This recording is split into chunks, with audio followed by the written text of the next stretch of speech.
Hi everyone, here we've got CUBOT R15 Pro, and let me share with you how to add a photo to a contact in this device. So firstly, you have to open the contact list, and you can do it using, for example, the dial or whatever. And here, just find the contact you'd like to edit and tap on it. Now let's tap on Edit Contact and tap on this camera icon.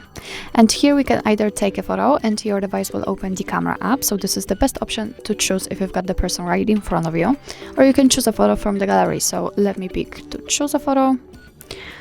Simply find the photo you'd like to use, and from this step we can adjust the size of this square, and thanks to this we can decide what we will see after saving the whole contact. So just position it just like you want to.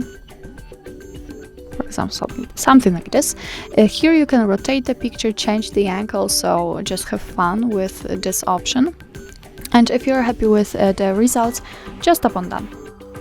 Remember to tap on Save right here. And as you can see, it is immediately applied to our contact, so we can go back, and it is also visible on our contact list, and you will be able to see it while all incoming calls from that number. So actually that's all. This is how to add a profile picture in your CUBOT R15 Pro. Thank you so much for watching. I hope that this video was helpful, and if it was, please hit the subscribe button and leave the thumbs up.